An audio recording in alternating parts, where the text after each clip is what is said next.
This month, we put on our designated Desi and American hats and travel between the mystical lands of India and the US, which are divided by thousands of miles but kept together through one connection: humans and their desire to know, explore, grab opportunities, find love, and live the American dream.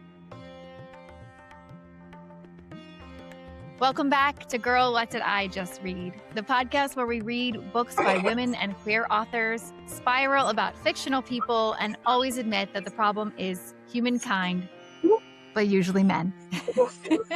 We read the annoyingly sweet romances, difficult and stodgy classics, fascinating science fiction, psychological thrillers, detective mysteries, fantastical romantasy, and our genres keep expanding like the universe. Welcome back to our podcast. I have the lovely Shaggy here. Hi. And I'm Katie. Well, our podcast coming close to its first anniversary. We're Gemini, Yes. baby. We decided to go back to our rom-com roots, which was our first book, Swipe Right for Yes. Monsters.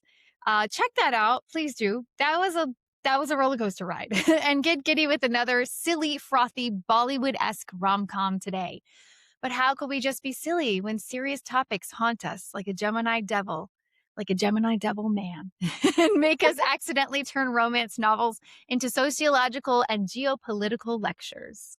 Okay, before I start off, Katie, I would have to tell you, you'll have to call Desi Desi. Desi. Desi. Is that Desi. right? Desi. Is that right? Yes. Okay. Desi. Desi. Yes. I think that's the problem, that there's a lack of levity. It's almost like you have to try so hard just to find everyday kind of not unbearable. Yeah. And the fact that you mentioned that, the times nowadays and maybe the astrology as well and the transits, it almost feels like we are in that COVID-y, post-COVID-y zone. And coincidence, our book of this month, our 11th episode, is actually set right post-COVID. What are the chances? Yes. What are the chances that you randomly 2021. mentioned it? Yep. Yep. That's true. But then obviously getting into this book was not what I expected either. And it did take me a while to get through it because, how do I say? And I know, like, I'll give my ultimate review at the end, because I feel like, how do I put this? Okay. People have their book talk things and their book channels and they rate and review books. I have a hard time saying like a book wasn't great. I think and this wasn't not great. That's what I want to make that clear. But there's a book for everyone. You know what I mean? Yeah. And I feel like, and I knew going into this style is not my favorite. Like, what we thought it was. We thought it was going to be this, light, flouncy romance, a bit cringe, and it was. So, But you know what? I was not just thinking about it. I was just thinking about the fact that the cover of the book, and we'll put the cover over here. Yeah. So the cover of the book is so deceptive. If you look at it, it looks like such a cutesy, low stakes, no high stimulation, no, real world bullshittery, Yeah. basically. And that's what we were going for. We were trying to Yes. find something that we didn't And have to even get on soapboxes for. And even the title of the book, even the title is kind of deceptive. I mean, I get it.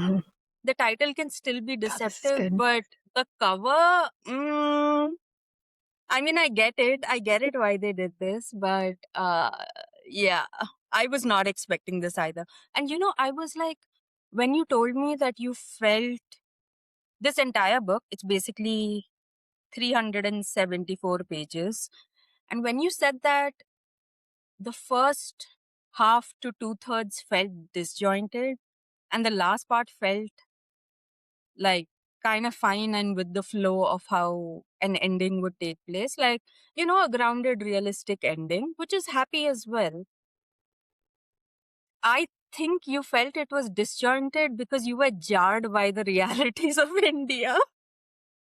Well, because we weren't expecting that. Also, all we read was the synopsis because I told you I found this book and Yeah. we were trying to go for something again light because we're so tired of not tired, but we needed a break from heavy topics. We needed a break from Yes. researching, talking about heavy topics. And like so I found this book in TJ Maxx because they had all these, former like popular book talk books on sale. So I found this book and it looked cute and I liked it because we haven't covered an Indian author yet. Yeah. And it was a meeting of two worlds, right? So it's these two cultures Exactly. meeting and on top of, everything else that we'll get into in the book. And so I threw it out to you. I was like, and you're like, yes, let's just do it. Cause I sent you a screenshot of the, what is it? The synopsis. Cause that's all we go on. We don't read reviews. And yeah. So anyway, I'll take the blame for this again every time. I feel like every time we have these, it's my pick, but it wasn't bad. I don't want to say it wasn't bad. It just felt like it was two different stories. And Yeah. I wasn't expecting it to be so deep, which was fine. I had a really good time. And again, I listened to it, but I do have it in Kindle form as well, because sometimes I like to refer to how things are spelled or, just look up things again. But I listened to it. It was about 12 hours. And the more enjoyable part for me was the more in-depth, like, dramatic real world issues versus the Yeah. flouncy, flirty, like cringy Romance. romance, which is fine. That's for some people. But I want to warn people, if that's your flirty, flouncy, like light romance is your thing, it's good. You'll like the first 2/3 of it. Just watch out for the other third. Because again, I never want to put an author down. The only author I'm going to put down are the ones who are blatantly using AI to write their books, right? But otherwise, I Or feel who like are there's a shoot. problematic. Like, Yes, or problematic, like J.K. Rowling. yeah. Let's just say it. Let's just say it. But yeah, but otherwise, uh, I feel like there's a shoe for every foot. Was this book for me? No. Did I think it was going to be for me anyway? No. But am I glad I read it? Yes, because I learned a lot of things about your culture, and I have a lot of questions, and now I know we'll have a lot of things to talk about. And I feel Yeah. like this book is not just for people of Indian, South Asian descent. I feel like this is a book that I feel like Americans need to read, not just white Americans, but I feel like Americans that don't understand your culture need, and a lot of cultures that are similar to yours, especially in some of the deeper topics we're South going to go Asian. into. Yes, Yeah. and The South Asian the community. I mean, because it's not just India. We have Sri Lanka, we have uh-huh, Nepal, we have Bhutan, we have Pakistan, we have uh-huh. some parts of China. I mean, it's it's a large population, let me tell you. Right, and very deep set culture. I mean, you all have had your practices and your traditions, and we'll get into the part that I later about, it's not, you're not all big cities. You still have these Yeah. rural areas that still subscribe to this certain way of life, this certain hierarchy within Yes. like the village and familial units. And because you all, it's only been what, a couple of 100 years since you've had this Western influence. Yeah. But is the Western influence good for your culture? Just because we don't agree with some of the things that you all do, it doesn't make you all not right. Right. Yeah. Um, Let me mhm, just give you a real world example. I mean, okay, we'll just reveal it anyway that this book, one of the themes of this book is matrimony and marriage and the meeting of two people and the meeting of two families. And yeah, one in the last, I would say, 200 to 400 years, at least the theme that I have seen when it comes to matrimony in India are primarily arranged marriages, at least till my parents' generation, who are Gen Xers. Now, they themselves like adopted the inherited template of, you know, going to school, going to college, getting a job, um, then, yes, entering into a marital relationship, then having kids. It was like so set for them. And it was this inherited template that they just accepted and they like rolled with it. And so who's to say that that doesn't work? Because my parents are still together and it's been a while that they've been together. So, and also, if we see the concept of love marriages in India, or love marriages meaning basically two people just agreeing to enter into a union without too much information and too much value to the opinions of outside stakeholders, let's say that. So, even love marriages, like, do they not end up in divorce? Do they not result in, say, some kind of infidelity? Or do they not do, like, are they unbreakable unions just because two people select themselves versus two people being selected for themselves? So who's to say? I mean, because right now I'm not living the inherited template, but but that's what I'm saying. Like, within the lifetime of someone who's just in their 50s, things have changed a lot. And while the inherited template has worked, it is now not working because of certain sociological changes, certain political changes. A section of the population coming out of whatever, mirage of feeling like they were the second sex. Now these people are like rising out of their rising out of their body to like take charge of the fact that for the longest of time charge has been only with one section of the population. So yeah, I mean, this book is about the meeting of two worlds. It is about South Asian culture and how that assimilates when it is placed in the US, and that too in a city like NYC, which is like so immigrant driven, which is so culturally mixed, which is so yeah, cosmopolitan in nature. So yeah, this book was wonderful. It was cringe. It was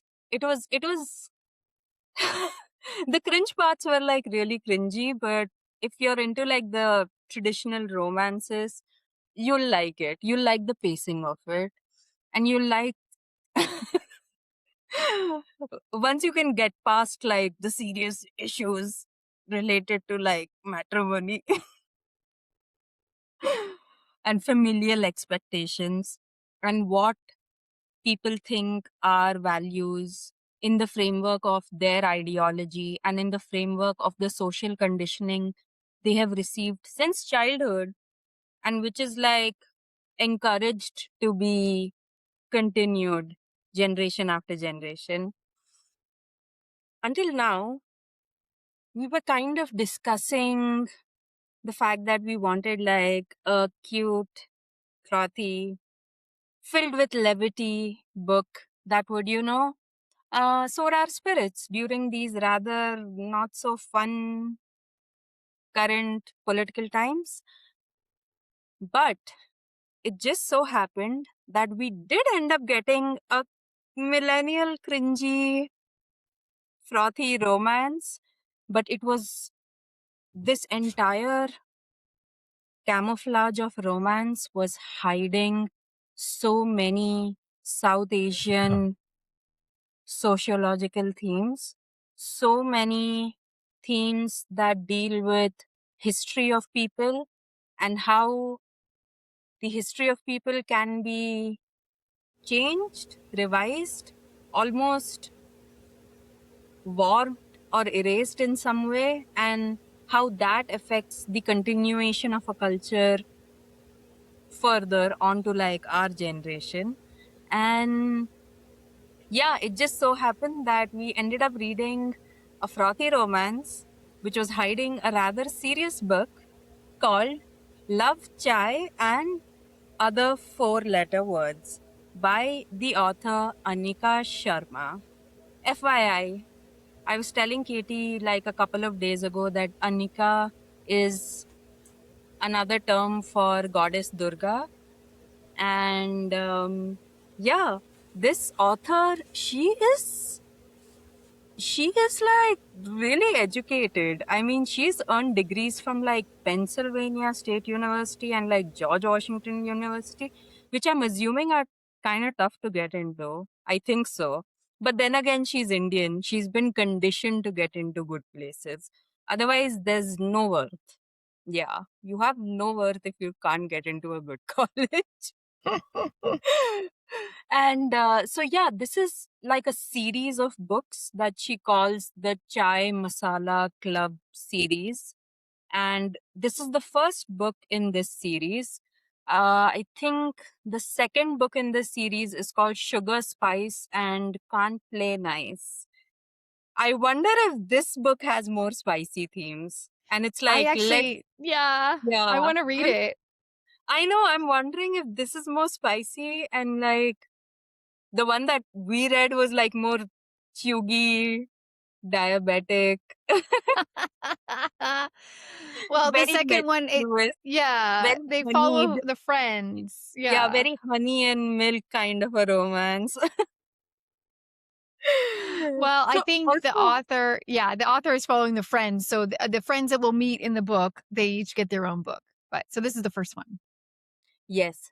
And yeah, this author also founded apparently one of the largest South Asian podcast, which is called That Desi Spark. And she apparently sold the show in 2024. And I was like, when will Katie and I be pitching our podcast for like $2 million to some to some podcast channel? So that's the thing about the author. And she seems kind of like really cool.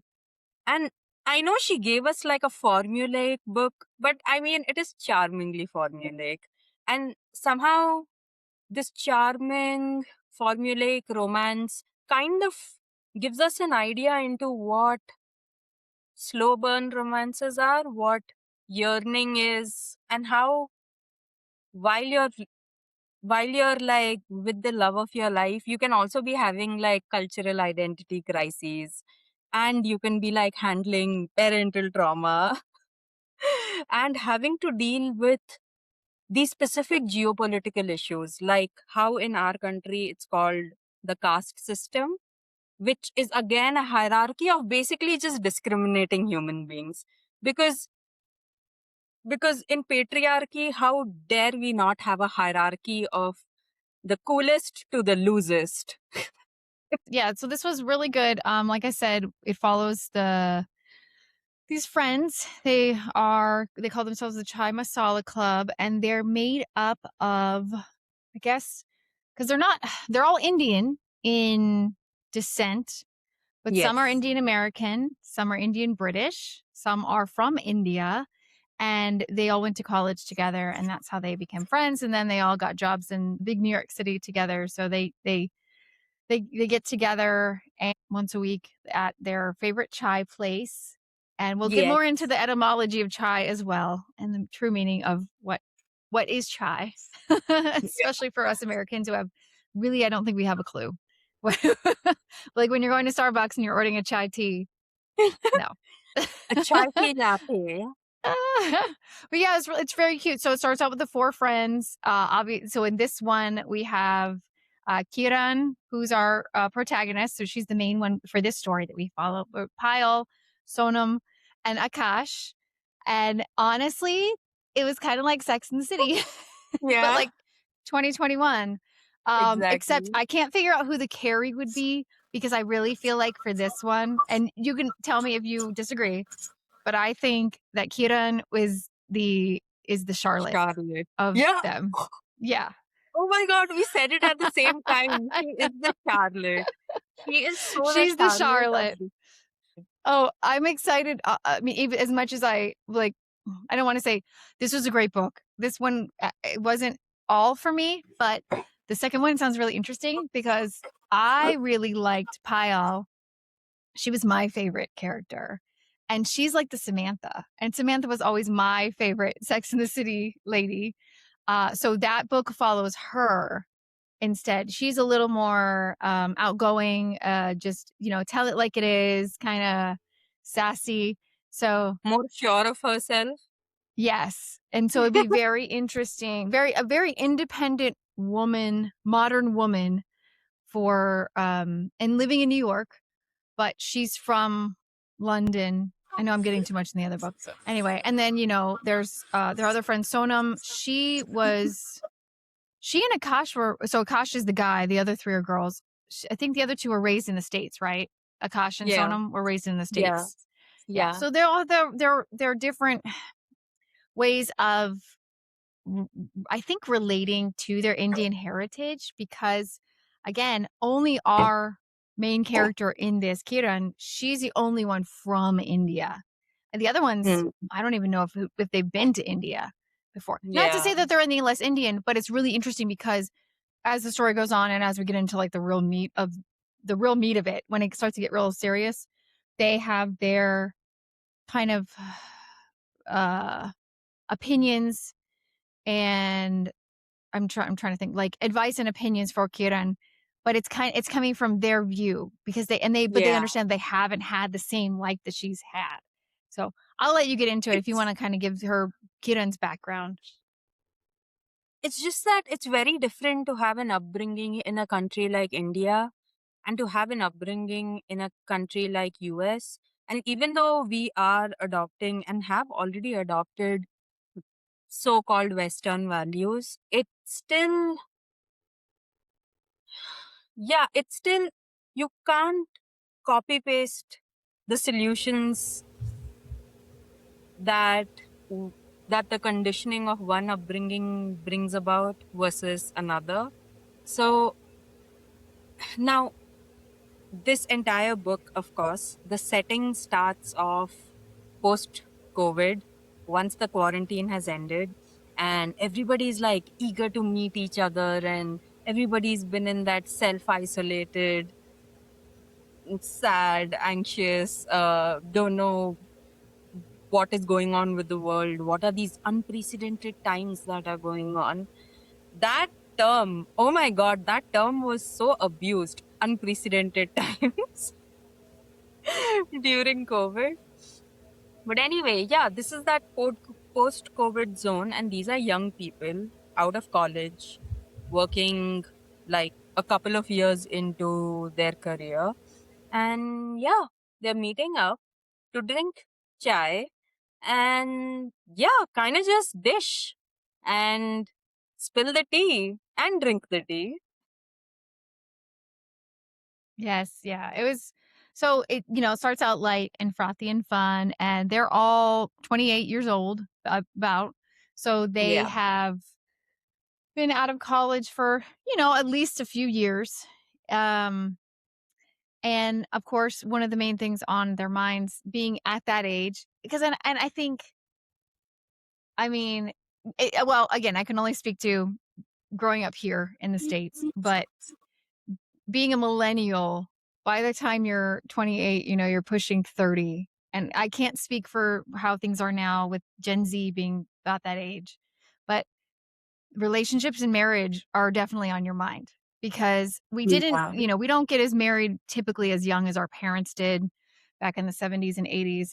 Them getting Yep. married at the age of 20 or in their early 20s and having full families by their mid 20s and a house and cars and all that. We don't have that luxury anymore, but Like we my also don't have parents. that pressure. Yeah. Like We don't my have that parents. pressure, but it's still like there's this pressure from society. I really think that's still, well, I guess I can't say right now if it's still there because I'm more than 10 It's years there. past this. It's But there. yeah, it's there. And by the time you're in your late Yes. 20s, you're starting to feel like Elizabeth Bennet or who is it? Charlotte The Lucas. spinster. Yeah, the the spinster, spinster, the what's wrong with Thundercat. me? I want someone to settle down with, and it's at this age, at this time of your life. Also, it's the beginning of your Saturn return, usually. Yes. So, if you're into Yes. astrology, it's the period of there's a few years where your life kind of does a 180, either for good, better or worse, but you end up coming out of it more mature, hopefully, wiser, older, wiser. So they're going through this. They're on the dating scene. And Kiran, she made a list when she moved to New York City of things that she wanted to do. And she still has a few of those things she hasn't done. One of them was fall in love. So we know where this is going. And she's thinking, I'm never going to meet anyone. Plus, they just come out of lockdown. And even Kiran said, for the most part, at least for her, the CMC, the Chai Masala Club, are her circle. So she really Yeah. hasn't gotten outside of her circle besides chatting with coworkers, maybe going out for a drink after work. But she also doesn't see most people as potential partners because especially Kiran,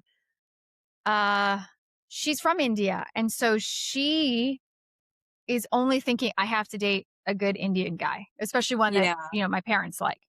And I'm sure there's plenty in New York City, but there's plenty of other guys in New York City too to meet. And so one ends up on her doorstep, quite literally. So we have Nash. God, the stereotypes with this though. I had a hard Oh my time. God. Nash, this white guy who's 30, he's fresh from Nashville, Tennessee.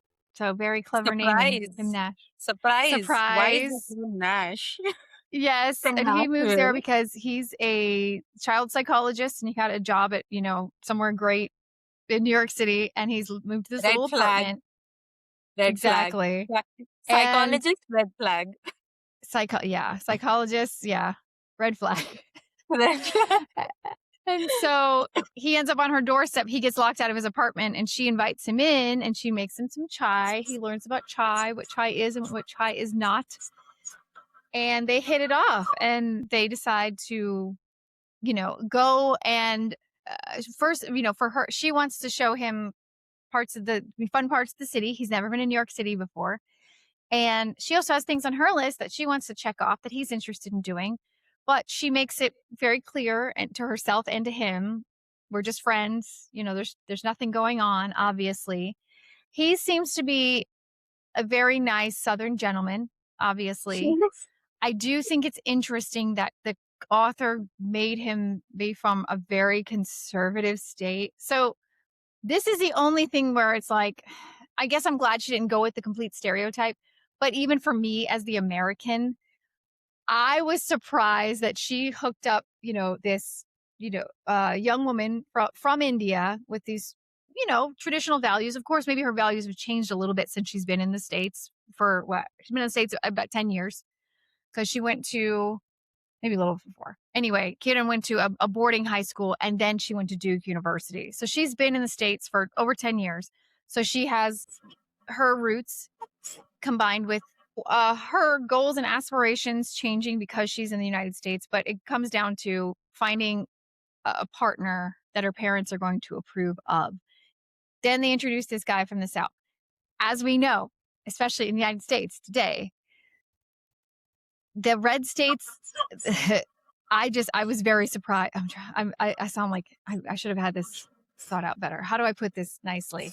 I would think that honestly, he would have been a lot more hesitant to hang out with her, let alone fall in love, because she's also much different than him. He grew up in Nashville. He grew up around whatever. I mean, it's great that he didn't take on maybe some of the more deep-seated racism that you find in the American South, and that he allowed himself to fall for someone that doesn't look like him from someone that doesn't come from the same background. So I did like that a lot. I like the fact that it wasn't, you know, it was more like, oh, he's white, I can't date him, not she's brown, I can't date her. So I did like that, despite some of the Southern stereotypes. Do you know what I mean? Like, Honestly speaking, compatibility wise, I think the fact that both of them come from a different setting, but their values of conservatism and adhering to traditional values and actually placing values in traditions and culture, and an understanding of how there can be myopic understanding or narrow mindedness, or I think I think the fact that both of them come from conservative societies just in different formats, I think that adds to their compatibility. Like they get the shit that's going on, in the sense that, and also Nash in this book, he is almost an orphan, right? I think so. Yeah, he is an orphan. I mean, he's been abandoned basically by his Yeah, his parents. dad left his mom when he was young. His mom was a druggie and died of an overdose Yeah. when he was a So teenager. basically, he's on his own. So, considering the fact that he's been on his own for a very long time, I don't know how many traditions was he even able to like absorb. In the sense that if he was always like in an educational setting or in college or pursuing his postgrad or working, I mean, yeah, he has an aunt, but an aunt is not like literally raising him like a parent. So I think he comes from a conservative, larger society. Like he comes from a macro conservative society, but in his micro habits, he might not be like that. So while he understands what Kiran is going through, and he doesn't uh, minimize her strife in having to choose, like having to choose love versus having to choose a different kind of love. So I think he just gets it. He And does. luckily he gets it as well. Yes, and that though to me, him getting everything so much was still like I had to suspend my what is it? Suspend my disbelief. It was Suspend your disbelief. he was too perfect. That's Yeah. also the other thing was is he and I loved it. I love that he got it. He respected it because he's also he has his own family trauma, which we'll get into a little bit. It's not as interesting as hers, I don't think. I mean, it is, but we all get trauma from our parents. But I I feel like he was too good. He was just too perfect, and then that's also what made it cringy for me. You know what? Before we progress with the plot of the book, let's like take a minute to take a deep breath, hit the subscribe button, and appreciate our outfits of today. I mean, as a Sagittarian, I'm nothing if not committed to the plot. And today I went full hardcore on the plot. You want to see an Indian in Indian garb? This is what it is like. And also, shout out, shout out to Indian artisanship. I mean, look at this very pretty dupatta. It has like actual mirrors in it. Like if you see, they're actual mirrors. That's Crazy, right? gorgeous. And exactly. So Yeah. shop local, think global. Yeah, yours fit has been inspired by the fact that it's vivid, it's colorful, which yeah, Indians don't shy away from color. Not just Indians, South Asians and Southeast Asians, we don't shy away from color because a lot of colors are just lucky in the energy and the vibe that they give out. Well, you wanted me to wear an American flag. Or I wanted you to wear a cowboy hat. Yeah. Oh, yeah. I don't have either. I've realized I've got boots. I got cowboy boots. But you said, oh, could you wear something with American flag? Because it's funny that you think, and I get this. If I was outside of the States, I would assume that every American had at least one item of clothing with the American flag on it because we love it so much. No, I don't. It is almost, we're getting around the 4th of July time. So there's lots of like patriotic garb, but I have to say I'm probably one of the least patriotic people nowadays. So I love my country, don't get me wrong, but let's just say I'm not very patriotic because of things going on. So yes, I don't have any I don't have what is it you call it American flag hot pants. So I'm just gonna say we are gonna make Katie wear American flagged hot pants once we hit 100K subscribers. Yeah, you're Yes. gonna get Yes. that. We have a ways to go. We have a ways to And go. yeah, and I'm probably allowed to wear a t-shirt with the Indian flag because our whole country is very like we have a legislation for how we can use and display national honors like the Indian flag.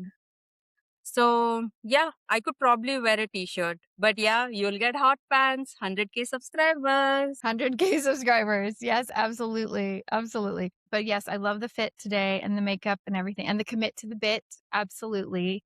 I know. And so, yeah. So where do you want to go with the rest of this? So, I mean, obviously we're not going to give you guys the ending, but these two get to know each other and hanging out as friends. Nash and Kiran, they end up falling for each other. Nash is fine with it. Kiran is the one that's like, no, no, no. Even her friends are kind of, in their group chats, like egging her on, or, ooh, what about that guy? Because again, they still, they understand, but they don't understand They the, don't understand the, how a union like this could have any obstacle. Like when two people like each other, they are good, functional, healthy adults who have their own individuality, but love each other enough to wish to be with each other. I mean, I get it. If you see the logic of it like that, and if you see it from that logical framework, it does seem kind of absurd that it wouldn't be possible or there would be obstacles. But when it comes to brown community, when it comes to South Asian community, guess what can come between the love of two people? Parents. Yeah, that's exactly what happens. See, Nash over here has no parents to like bother with. Otherwise, they would have also come with their whole southern, it ain't right to be with that Indian girl. yes, there's Southern prejudices. Absolutely. No, you're right. I didn't even think about that. If he'd had parents, that would have been a whole other That thing. brown But I guess the curly author little didn't want that girl. she didn't want that on both sides. She just was like, you know what? I'm just going to talk about the issues on the Kiran side with the super traditional, Indian parents who came from arranged marriage in a small village in India. Yeah. So when Indian parents come in the middle and they are driven by these rather archaic, out of touch, and really not meeting up to the standards of the times that we are living in, like the socio political, cultural era that we are in currently. So, yeah, Indian parents come in the middle and everything becomes shit. And as this happens, Indian parents love giving ultimatums. But now, viewers, you have to see, because we are keeping this spoiler free, you have to see whether this ultimatum given by Kiran's strict Indian parents who have lived all of their life in a rural setup where things are not so progressive, duh. And yeah, so basically, what does Kiran do? Does she side with her parents? Does she choose the love of her life? This is the Bollywood drama that follows. And you know what? Honestly speaking, I was like really in a, how do I say? Since yesterday, I was like really pumping myself up by like listening to Bollywood music and like thinking about, what outfit I would wear today. And I was like kind of just, hyping myself up when it came to like these dramatic Bollywood stories. And I say dramatic Bollywood stories because Indian life is also dramatic. See, maybe a person like me who lives in a big city and is like, say, in the 20-30% of the population that has access to higher education and of whom it is expected that you will have to work. Like it is expected. All that point of, getting into a college and like struggling and like studying and textbooks being slammed on your head. That's all for a purpose. So it's it's like, while I have not been conditioned in the, say, the 70% of the population way, which is like you have to do these step by step things, like get into college, get a job, get married, and like there's an age limit till when it's considered appropriate to be married and all of that. While I don't have this conditioning, I have the other conditioning that brown parents give, which is like kind of like making you become a type A person. Even though I'm a very chill Sagittarian type B person, like underneath. Like inside, there's like a really chill type B Saggy lazing around and like also reading very important books and debating with itself. But yeah, I have also been given that conditioning of being type A and being very driven towards something, and something that like that again creates concrete like milestones in the world, which again is from the framework of the past. That's the thing. But yeah, I mean, what do I say about parenting? Honestly speaking, I'm not a parent. Can I be harsh to parents? No. Why do they take the decisions that they take? It may be based out of so many things.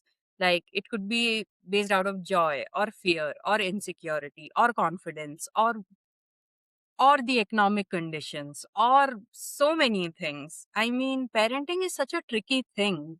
So it's like, basically in this book, you see one version of brown parenting conditioning and you see it in a very realistic way. It looks dramatic, but that is like IRL India. And IRL in the sense that if Katie is reading it from a very third party perspective, like far away from what's going on in this Bharat Mata land, but I'm seeing it from the second perspective lens where it's going on in my country. I'm very aware of it, and it surprises me that it's still prevalent, and I'm living amidst this happening. And but then I can't even imagine someone like our protagonist Kiran in this book, who is living the first perspective lens of how it is to be in a family structure which reinforces certain values that do not meet or align with the way of life that is today. It's like trying to impose a disappearing or disappeared way of life onto a budding way of life. It's just incompatible. That's the whole problem. Like for me, being type A is incompatible with my very type B personality, with my very type B wanting to be personality. So, yeah. And again, what I was saying about parenting, like I have in my peer group, there are people who had like perfect parents, like perfect, and some of them are like disappointed with the real world because they saw such joy and perfection and like contentment within their perfect household space. So, is perfect parenting also good? Maybe not. Fuck your children up a little bit. Well, I think we should just rip the Band-Aid off because like the biggest thing about this whole story that really took us on a deep dive, obviously, was the fact that first of all, Kiran is also dealing with, she hasn't seen her sister in 20 years. She had an older sister. She has an older sister. Her parents cut the sister out because when Kiran was growing up, she grew up in a rural village. Yes. And the sister fell in love with someone from a lower, is it? Caste. It's caste. Yes. Now, I guess I'm trying to think, and we can get into a little bit like a brief summary of like the hierarchy of the castes, because looking at it from my perspective, I was like, oh, her parents are, living in a small village. The dad runs a small shop. Like he's They're I would say, to me, it looked like they were on the poorer end, but then there are Yeah. castes that are even lower than Kiran's parents. Yes. Anyway, in the village, and remind me of the word. So Kiran's uncle was like the chief of the village, but there's a word for it The that they use. um Panchai, right? it was the panchayat. Panchayat was what do you say? It's like a law enforcing kind of a body, like which mediates, settle disputes, sets the tone of like a village unit. It serves like a multidisciplinary government, judiciary, legislature kind of a thing. So the head of a panchayat is called a sarpanch, which means like the chief of that multidisciplinary regulatory authority. Let's call it that. It's like a regulatory authority. So you have a chief of the regulatory authority, and because power has been decentralized, like so in India, the system of our union of states is that there's a central government, and our 28 states which are broken up, they have state governments. Now state governments and the central government, which is based out of New Delhi, which is the capital of India, um, that kind of sets the tone for the entirety of India, and the states set the law and basically the legal and political tone of their respective states. So what basically happens is that in India, you have the idea of states being broken up into 28 regional geographical areas. The reason of this was language um, diversity. So if you see, all of our states have been broken up on roughly on the basis of what is the language of a particular region. So, say in the state of Tamil Nadu, the language that is predominantly spoken is Tamil. So there's like a language geographical breakup, but there are other factors also which cause so much diversity within the Indian population, and that was what we were speaking about, which is the caste system. Now, this caste system basically comes under the religion of Hinduism. We are not speaking about the Islam and the Christian population and the Parsi population and the Buddhist and the Jain population and the Sikh population. We are not talking about these. We are talking about the Hindu population.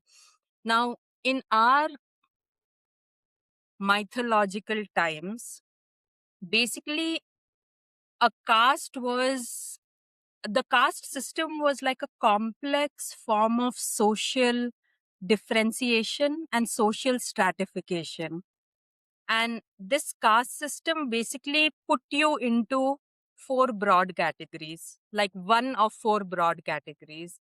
Like, think of it like, have you seen the movie Divergent? Mm-hmm. And you see, they have factions, and each faction is determined by the role that they play in society and in the economy. Like the faction of Dauntless, they are the warriors, they are the police, they are the guards, they are the watchmen. So they have one function. Then the faction of Abnegation, they are charitable. So their work is to volunteer, to help the poor and all of that. The other faction is Candor, which is people who speak the truth. So basically, they are the ones who handle law and judicial systems and disputes and court settlements and all of that. So you see, there are these different factions. So think of the caste system as four factions. Now, these factions are also determined by occupational framework. Occupational framework being, let's start with the first caste, which is the Brahmins. Now, their function in society are to be priests, the wise people. They are supposed to be the scholars and the teachers and the philosophers. They are the ones who are in colleges or in schools, which were called gurukuls in, the Ramayana Mahabharat times. Like basically elementary and high school and middle school was called like the gurukul. So you had the Brahmins, which is one faction. Then the second faction are the Kshatriyas, which, like Dauntless, are the warriors, the rulers, the administrators, people who are like on the ground. And then there is the third faction, which are the Vaishyas. These are the merchants, tradesmen, tradeswomen, farmers, people basically who deal directly with the economy. Now, I would think in this particular book, Kiran's family falls in the faction of the Vaishyas because they are shopkeepers. So they come under the function of merchants, you know, tradespeople basically. And the last faction, the faction which has been in India the most oppressed, suppressed, trampled upon, exploited, taken advantage of, and to this day not considered as equal, that is the faction of the Shudras. And they are the workers, the service providers, and the laborers. So I think it could be that Kiran's family belonged to the Vaishyas faction, and they were not okay with their eldest daughter, Kirti, who is Kiran's sister, being married to someone of the lower caste, which would be, I'm thinking, typically the Shudras. I think so, I'm guessing. But yeah, this is the whole setup of the book, that while these factions in Hinduism were created based on occupational tendencies, they actually became a top to bottom hierarchy, with the Brahminical clan being at the top and the Shudras being at the bottom. I don't know how much of it is just our ideology and how much of it is the Judeo Christian post colonial hangover that we have with respect to understanding what caste system is. Like, I think, did the British divide us and make it into a top to bottom hierarchy when it was just a circle of different occupations? Like, it was maybe like a diamond shaped economic system of different occupations, but maybe like, yeah, in a way to divide and conquer us, they made it into a top to bottom system, and in a way aided us in also exploiting our own people and us turning against our own people, and especially one section of society that even today has to be given so much boost in order to be socially engineered to be a part of this 20-30% cosmopolitan metropolitan life that I'm talking about in India, which is really a blessing, I would say. Like, really, really a blessing. So, yeah, man, poor Kiran. Is 28 years old, rolling with life, but she's like, all, my parents, I have to make them happy. They have stupid values, but then got to conform with them. Oh, now what will happen? It's all this hand wringing and like back and forth and all of that. But yeah, figure out, what does Kiran do? Love of her life versus her parents. Yeah, yeah. But another thing I wanted to bring up about concerning that and her sister being kicked out was, it was like her parents first allowed the marriage, the love marriage between Kirti and her lower cost uh boyfriend then husband, because obviously where they were from, that village, it was pretty much arranged marriages. Like, that was it. because Yeah. again, we're in one of these more rural areas that stick with, the old ways, maybe a little less westernized. For better or for worse, that's a neutral statement, obviously. I think it's Or great maybe that or maybe they are uh-huh. too westernized. Maybe we have too much biblical elements now in our understanding of matrimony. Yeah. Yeah, it could be. I mean, but for those folks who still subscribe to this arranged marriage thing, marriage is a business transaction for the most part, right? Yeah, It's like it is an what can one economic family proposition. exactly. You want to think that that your child is ending up with someone great, someone that if you're the parent, you see as great. But then what happened was they got married and this is where I was confused. So they allowed Kirti to get married, 20 years prior. Kiran was like what, 8, I think. Yeah, And when she's her like older 10 sister got years married, younger, yeah, they're actually they're 15 years apart. The 15 years, Kiran and sorry. her sister. So they allowed Kirti to get married, but then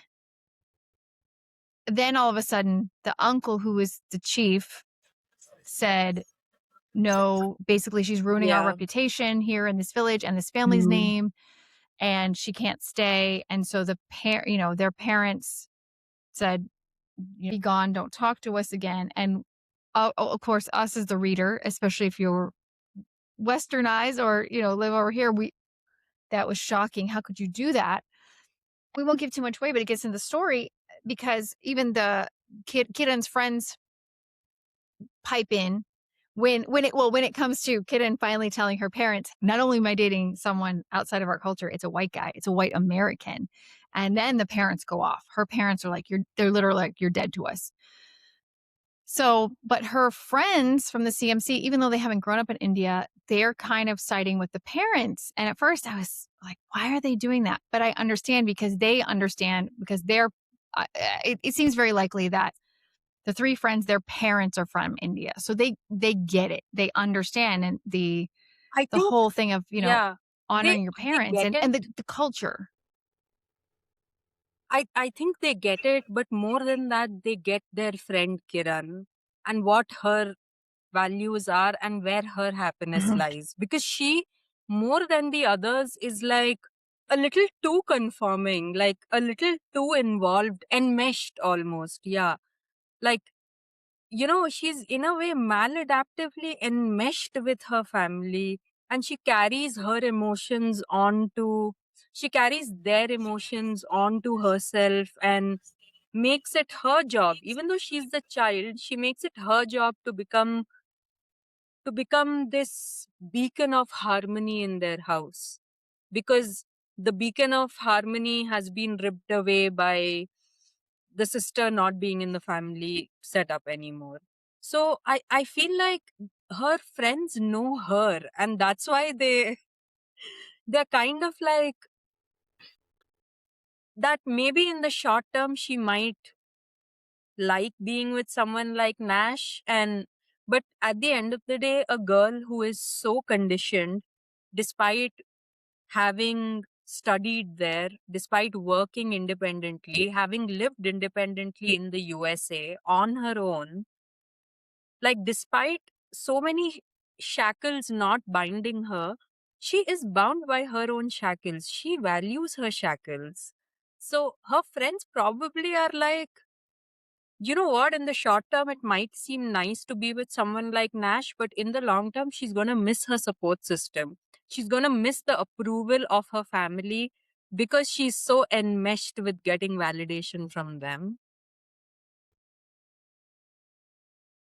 Yeah. Yeah, exactly. So I did like that the friends didn't just say, "Oh, forget your parents, choose love. You've always wanted this." So that actually was really mature and very refreshing.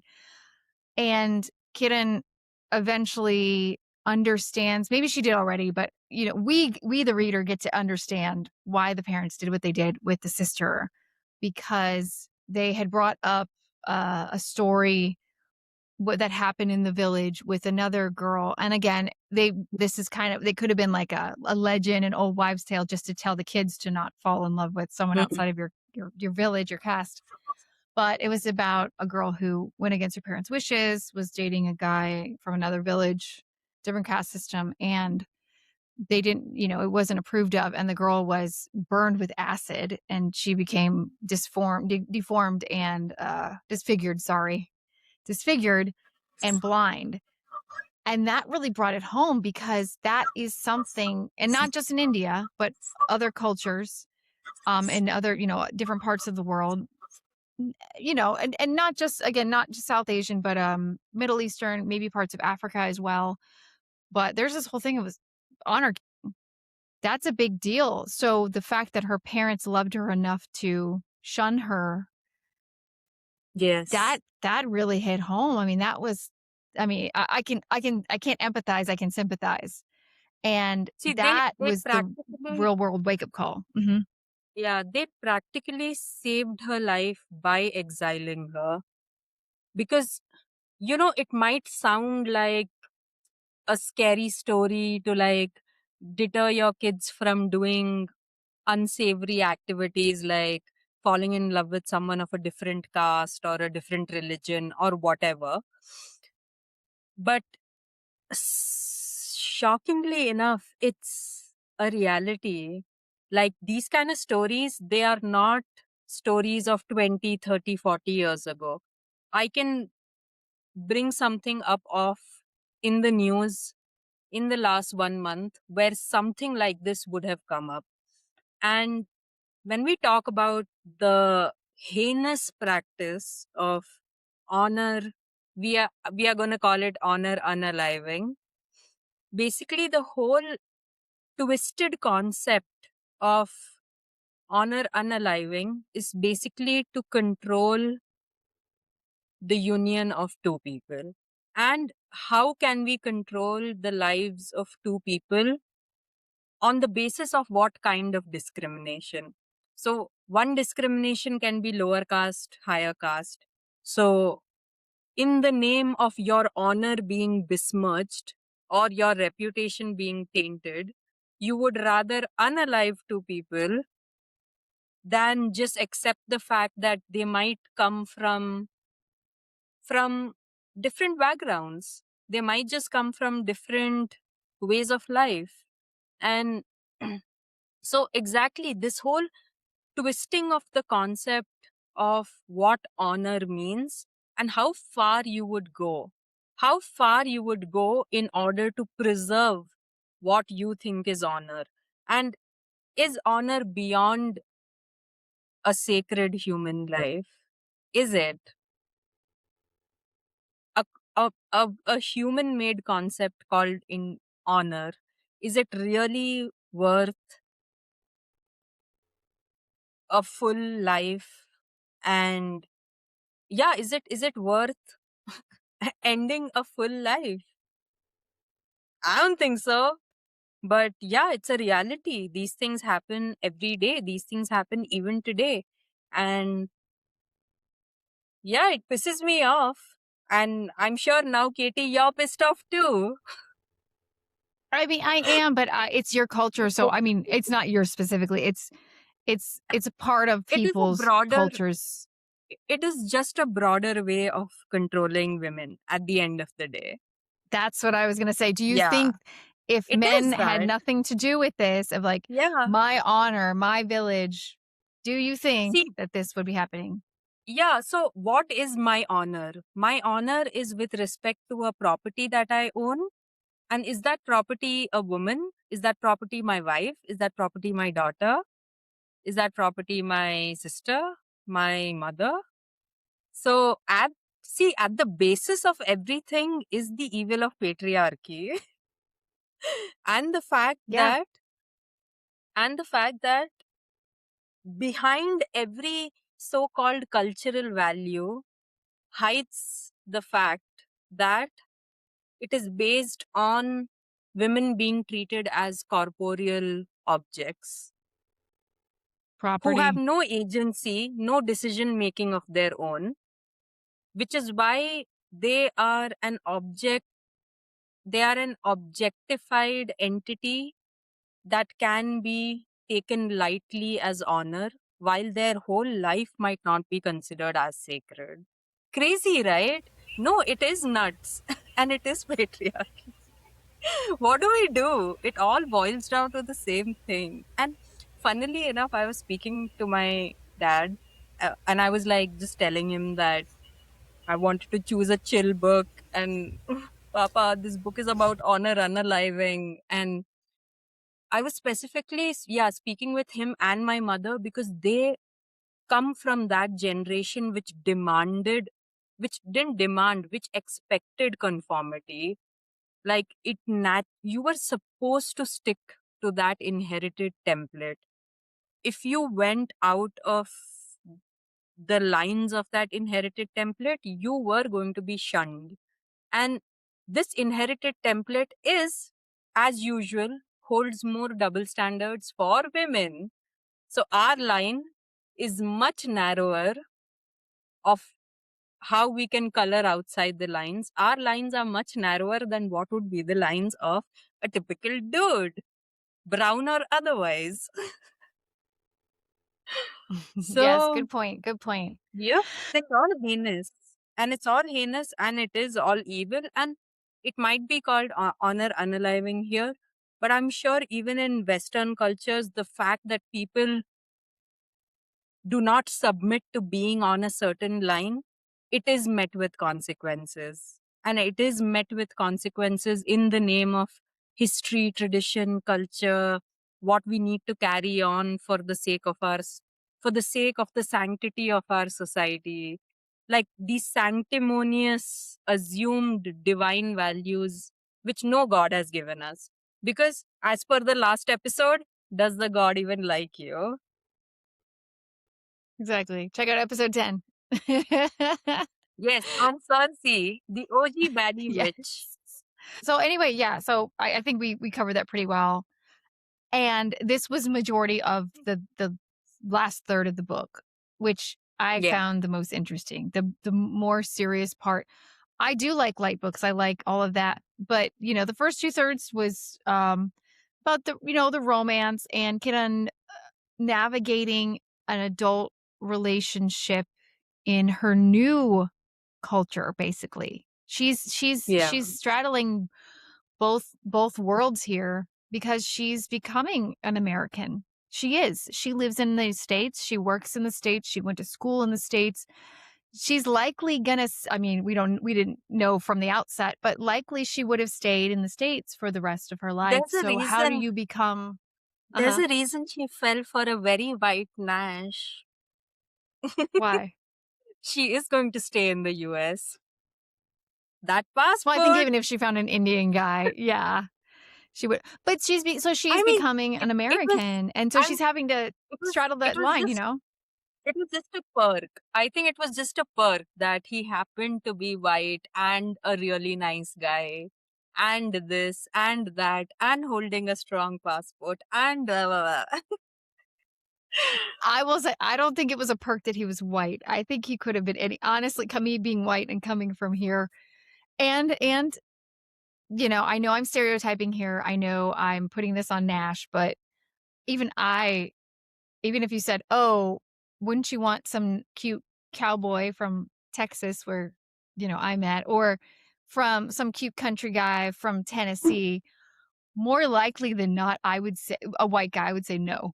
But that's also me putting a stereotype onto those types of people. But for the most part, how things are, because you have and this isn't everyone. This isn't everyone, but there's this whole white privilege thing, and which we won't get into it. I'm not going to get on a soapbox. I promise. I don't want to get canceled.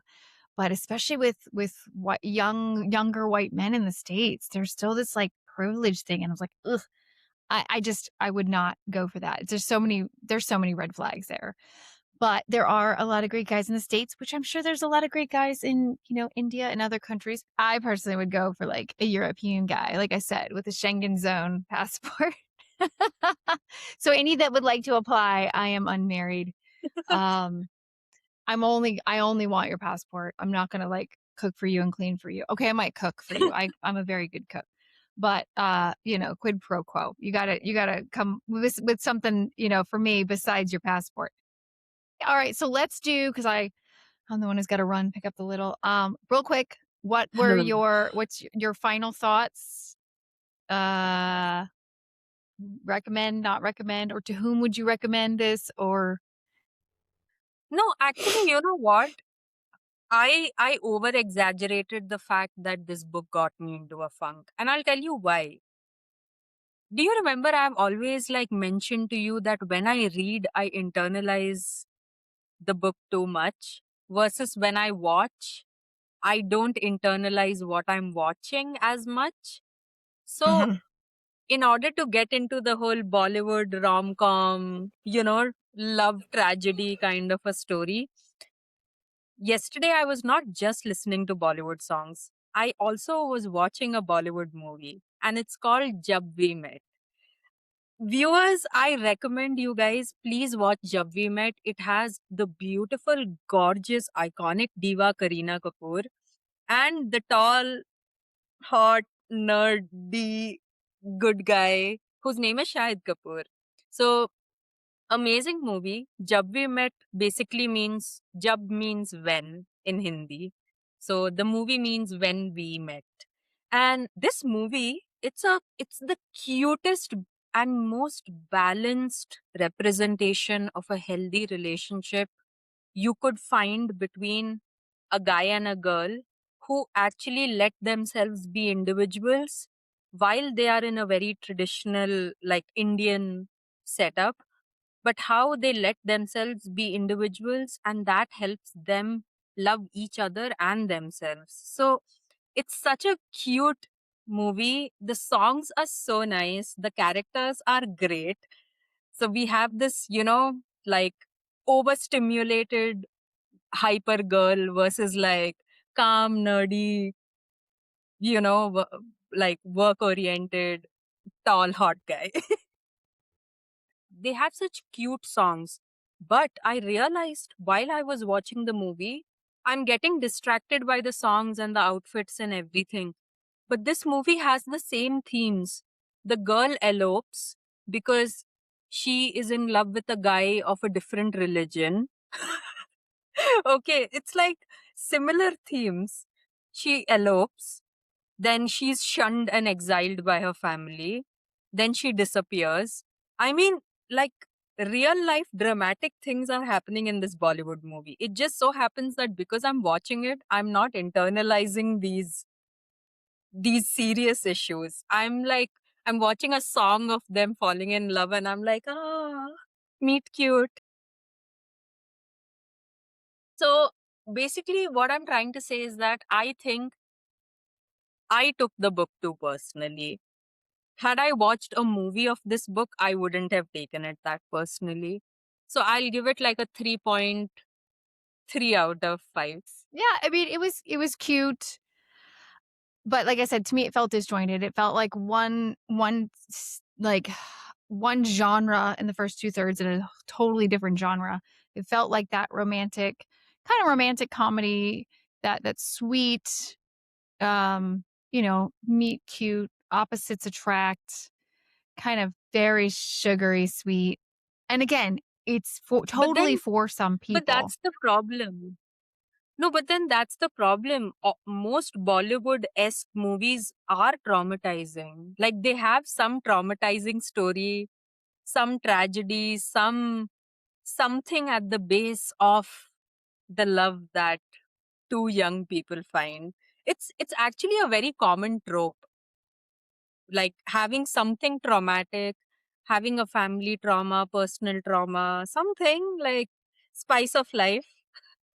Yeah, exactly. And then I'd say my only other my biggest criticism would just be, and again, this is me personally, I feel like the writing was really good. It was very descriptive, except the dialogue in the first 2/3, when the dialogue was like flirty and cutesy, I didn't like the dialogue. I I couldn't. felt like the dialogue didn't match how the author was basically was when she wasn't writing dialogue, except when we got into the deeper parts, the meatier parts, then the dialogue got it got better, I think.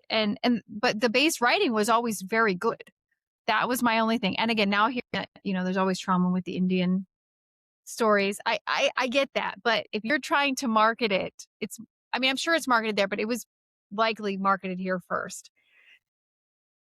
It just, I don't think most of our readers would expect that, and also Yeah. Nash was too perfect. He was just, it was unbelievable, right? If I want like unbelievable, I'm going to go read Akatar. But now it wasn't bad. It was very cute. But I'm interested to read or listen to the second one. Oh, and also another movie besides Jab We Met. Everybody, please watch Devdas. Even in that, there's a family strife. Higher Brahminical class boy falls in love with his neighbor who is of a lower caste, and how their love is driven by these differences and obstacles. So, what happens with them? That is the story of Devdas. So, this is the trope of Bollywood movies. You need some obstacle to your eternal love. Yeah. Okay. I like it. Well, that being said, thank you all for joining us for another fun read. I guess this wasn't the smut that you guys were promised at the end of the last episode, because I only just finished editing that and putting that up a week ago. So when I was going through that, I was like, oh yeah, we went a totally different way with that. But that's what we do. We kind of pick by the vibe, how we're feeling. We can't always be trusted. But no, it was good. I have to say, I think every book that we've done has been really, really good. I'm trying to think of the right words. Every book that we've done has been still better than our very first book that we ever did. I still like I'll take any other book versus the first one. Still a really good episode though. I'm an emo Scorpio moon, so I will always love our first book more than anything else. It was so Yeah. bad. But the writing was so bad. It was just corn. It was Everything was bad corn. about it, but it was perfect for me. It was bad in a good way. Okay. Oh, so well, I gotta go get the little, but thank you all for joining us. That was Love Chai, another 4-letter words. It was a romance novel that gave us way more emotional and cultural depth than we expected. Any final thoughts? Watch more Bollywood movies, guys. Let's escape from the reality of 2026 and go dramatic. And support Exactly. Indian artisans, please. Buy a sari, Definitely. wear it. I'm allowing it. I, an Indian citizen, allow you summarily to wear and promote Indian clothes and Yes. accessories and all of You that. heard it here And first. consume Indian. Shaggy gave you permission, so it's not cultural appropriation as long as you're doing it correctly. It's not. Please, please like, subscribe, follow, leave a review, leave us a comment, feed that algorithm so we can grow this channel, and we will see you all next time. Bye. Bye. Ooh.